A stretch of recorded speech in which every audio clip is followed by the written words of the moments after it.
Nancy can't decide if she prefers Sasha or Ned. It's hard to tell them apart after all. Here's a hint. Sad-faced Ned is the same as sad-faced Ned. Argo Funk Book Review. Argo Funk Book Review. Emily Turner is throwing everyone a party. Emily's ex-boyfriend Keith argues with her, and he gets kicked out after starting a fistfight. Emily complains about Roland Lyons, a real estate developer. She thinks he's running a real estate scam. Also, there is Seth Cooper, who is competing against Emily in a sailing competition tomorrow. Wow, that is 3 people with reasons to hate Emily in the first 16 pages. Either she's super unpopular, or she's today's victim. Nancy and Sasha talk.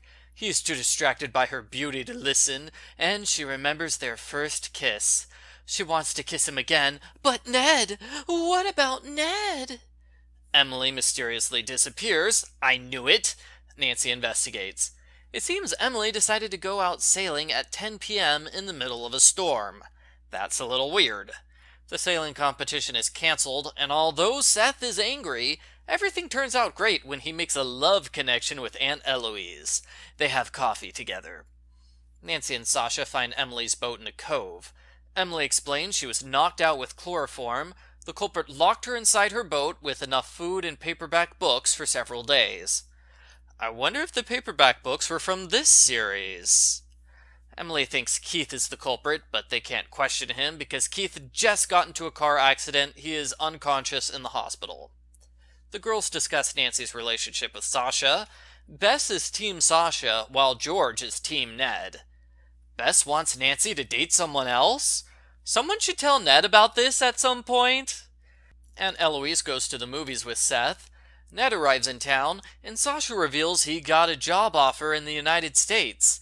If Nancy really wants, he can stay here and become her official boyfriend. Ned makes dinner reservations for 7:30. It's 6:30, and it takes a while to reach the restaurant, so they should leave now, right? Instead, they take a half-hour detour to talk with Lyons. He finds it hilarious that he's a suspect, and he makes several weak jokes. He gives Nancy his alibi, and he asks what happened to her Russian boyfriend. Awkward. Ned gets mad because now they can't go to the restaurant on time. He blames Nancy, even though this is 100% his own fault.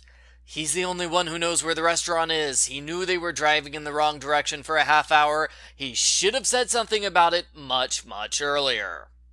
They go back home where Aunt Eloise is kissing Seth. This truly is the Nancy Drew summer of love. Nancy asks Seth where he was when Emily was kidnapped, and he lies about going to the movies. They split up to investigate the next day. Ned asks if he can go with Bess.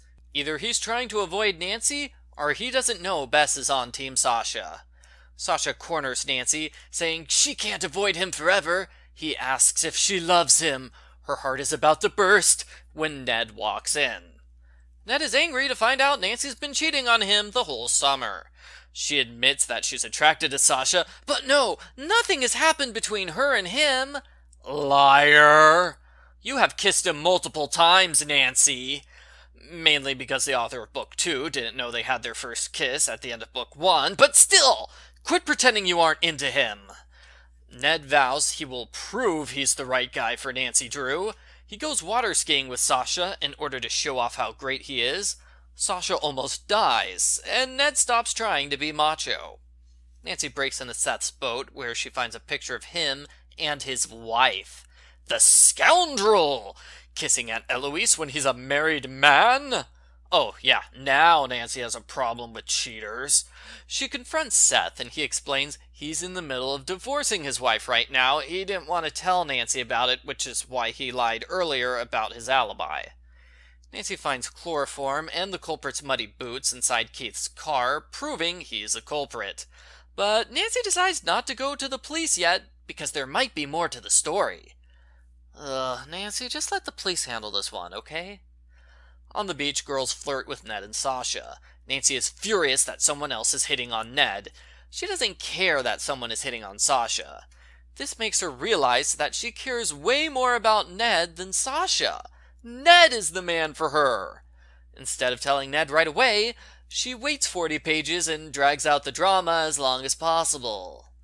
Nancy realizes Lyons and Keith are both culprits. Lyons paid Keith to kidnap Emily, then he sabotaged Keith's car to kill him. Nancy gets a reporter friend to confirm Lyons did illegal housing deals in California, then he bribed his way out of trouble. Again, this would be a great place for Nancy to go to the police. Sasha breaks up with Nancy because he knows Ned is the right guy for her. He can't get in the way of their true love. This conveniently resolves the love triangle without hurting anyone's feelings. Nancy gets a note from Emily, but it's a trap. Lyons kidnaps the girls and sends them out to sea on a boat that's rigged to explode in 30 minutes. The boat's radio is broken, but there are still 2 wires. Nancy uses them to send SOS via Morse code. She gives out the boat's name, location, and heading, all in Morse code? Since when does Nancy have Morse code memorized? After 15 minutes of Morse, Nancy decides it's time to untie the ropes around her arms and legs. I'm surprised she didn't do that first. Nancy and Emily only get the arm ropes off before they jump overboard and swim away. The Coast Guard is there to pick them up. Lyons is arrested, and Ned apologizes for trying to impress Nancy by showing off.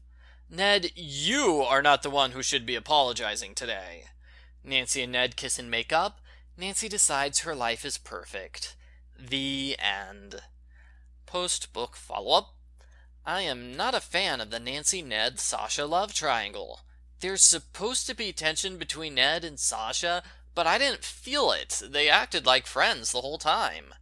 The Ned and Sasha flirt with other girls scene was a good idea, but I feel like it was a failure because we never hear what the guys are saying. We only hear Nancy moping at them from a distance. I wanted to hear every line of flirty dialogue. We heard none of them. As I indicated earlier, the main problem with the romance is that Nancy picks Ned, but she doesn't tell him about it for 40 pages. Why did she wait so long? She had multiple chances to tell him, but instead she whines that the Ned drama is hard for her. Give me a break, Nancy. I know, they were purposely saving the makeup scene for the very end of the book, but I found it annoying that they dragged it out so long. If Nancy did love Ned, she would have told him right away. I wonder what's going to happen with all the other boyfriends from the Summer of Love. George, Bess, and Aunt Eloise all got boyfriends. Are they going to appear in any other books? Probably not. I liked Emily, but I have to say she was kind of an idiot. Not only does she knock herself unconscious with her own boat sail, but both of her kidnappings were caused by her. She was loudly bragging that she's got proof to arrest Lyons right in front of him. So he kidnapped her. It was all her fault. Overall, the book was okay. Like the previous book, it felt like there were some scenes that got split in half. For example, Nancy visits the auto shop twice, and she visits the Cove twice. She could have investigated both those places in one trip. I liked the suspects, and the mystery wasn't bad. I didn't like the love drama, but it was more or less what I expected it would be going into the book. I give Nancy Drew Files number 50, Deep Secrets, a 7 out of 10.